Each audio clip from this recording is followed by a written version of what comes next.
Bom, as propriedades de módulo, elas são bem assim, né, intuitivas, é aquilo que a gente realmente espera que elas sejam mesmo. Né? Por exemplo, eu listei aqui as mais básicas. O módulo do produto é o produto dos módulos, certo? Módulo de x é igual a zero se somente seu x é zero, ou seja, o módulo de alguém só é zero se alguém for o próprio zero. Tá? Essa propriedade é importante para ajudar a gente a resolver equações. Na próxima aula nós vamos ver. Assim como o módulo do produto é o produto dos módulos, o módulo da divisão é a divisão dos módulos, desde que o y não seja zero, porque não existe divisão por zero. E o módulo da potência é a potência dos módulos. Né? Essa propriedade você verifica usando a 1, certo? Você faz para n igual a 2, depois para n igual a 3, e você vê que você pode deduzir para qualquer n natural aí. Tá? Agora, tem uma propriedade que alguns livros trazem até como definição de módulo, né? Que é o seguinte: como que a gente calcularia raiz quadrada de x quadrado? Bom, tem muita gente que acha que isso daqui é o seguinte, né? Cancela o 2 com esse 2 e fica o x. Isso daqui não é verdade, tá? Por quê? Porque, olha, como que a gente pode ver isso? Eu tenho o seguinte. Vamos pegar um número aqui, ó, raiz quadrada de 9, né, para ficar fácil de fazer conta. Raiz quadrada de 9 significa o seguinte, significa lado de um quadrado, né? Lá da definição de raiz quadrada, isso daqui é lado de um quadrado cuja área é 9, né? Então, ou seja, é o 3, quer dizer, raiz quadrada de 9 é 3, certo? Você pode escrever o 9 como sendo raiz quadrada de alguém ao quadrado, que é o mais ou menos 3 ao quadrado. Né? Tanto mais 3 como menos 3 ao quadrado fica 9. Tá? Se isso daqui é verdade, eu cancelo o quadrado com o quadrado, sobra o que está lá no lugar do x. E o que está no lugar do x aqui é o mais ou menos 3. Então eu estou falando que o 3 é igual ao mais ou menos 3, o que não é verdade, é uma contradição. Isso é um absurdo na matemática, né? Então, como que eu arrumo isso daqui? Olha, tem alguém que faz o 3 e o menos 3 virarem 3? Sim, um módulo, né? Então perceba, ó, eu não posso falar que raiz quadrada de alguma coisa ao quadrado é essa coisa. Mas eu posso falar que isso daqui é módulo de x. Certo? Então, raiz quadrada de alguma coisa ao quadrado é módulo dessa coisa. Tá? Espero que tenha ficado claro aqui o porquê. Tá? E nós somos induzidos desde o fundamental a cancelar esse 2 com esse 2 aqui e deixar o que está dentro da raiz. E não é verdade isso. A gente não pode esquecer de colocar um módulo. Tá? Por exemplo, eu sei que o x é um número que está entre menos 7 e 3. Calcule o valor de y, que é dada por raiz quadrada de x quadrado menos 6x mais 9, mais raiz quadrada de x quadrado mais 14x mais 49. Lembrando, eu não posso somar as duas raízes, né? Ou seja, eu não posso agrupar o que está dentro dessa em forma de soma. Porque a raiz da soma não é a soma das raízes, certo? Professor, mas aí você está falando aí que a soma das raízes não é a raiz da soma e o módulo tem a ver com a raiz, será que o módulo da soma também não será a soma dos módulos? Vamos ver daqui a pouco, né? Então, como que eu resolvo esse exercício? Olha, eu posso escrever o y como raiz quadrada, isso daqui é um produto notável, que é o x menos 3 ao quadrado, né? Mais produto notável, isso daqui é x mais 7 ao quadrado, né? Só fatorei para a gente obter isso. Agora, eu até destaquei aqui que eu vou chamar isso aqui de asterisco. Por quê? Porque olha só, asterisco, o que eu tenho? Eu tenho o seguinte, eu tenho que o x está entre menos 7 e 3. Isso significa o quê? Significa que o menos 7 é menor que o x, né? Que eu poderia falar como? Poderia falar que o x mais 7 é maior que zero, certo? Só passar o menos 7 para cá, x mais 7 é maior que zero.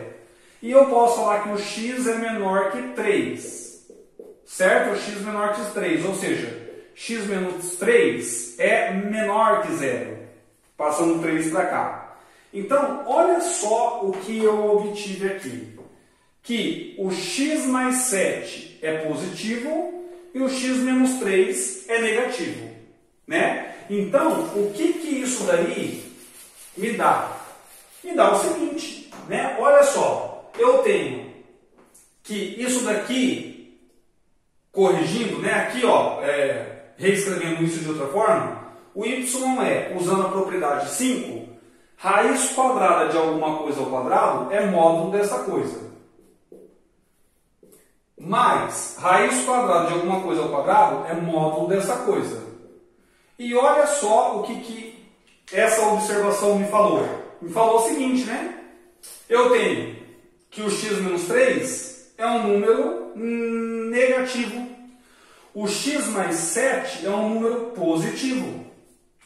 Então, usando a definição do módulo, uma coisa negativa dentro do módulo, né? Como que o módulo vira? É só você colocar o menos na frente. Fica menos x menos 3. Quando o módulo é de uma coisa positiva, você pode eliminar o módulo. X mais 7, ele sai do jeito que está. Né? Então você tem o seguinte, ó. Você tem menos x mais x, cancela. Então menos x aqui cancelou com x aqui. Menos com menos mais 3 com mais 7 dá 10, ou seja, o y é igual a 10.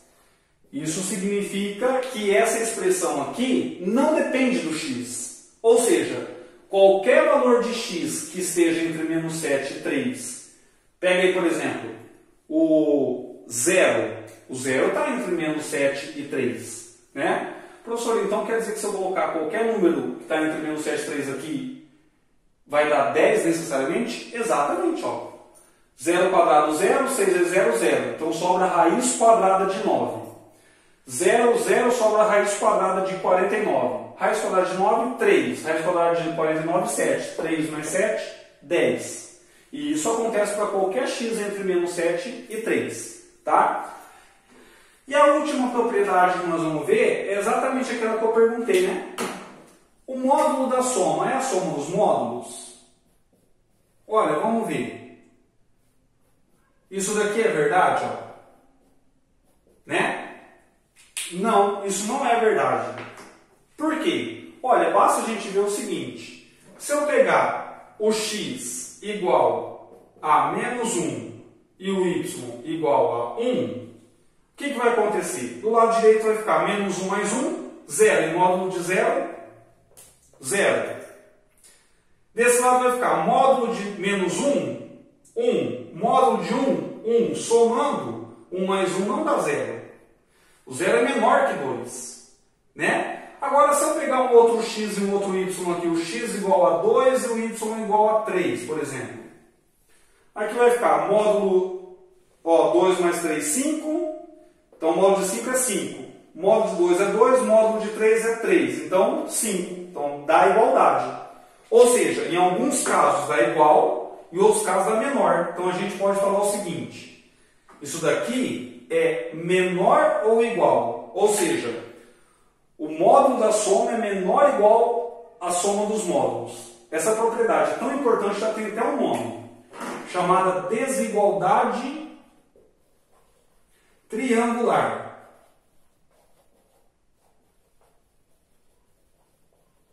Certo? Da onde que vem esse nome, desigualdade triangular?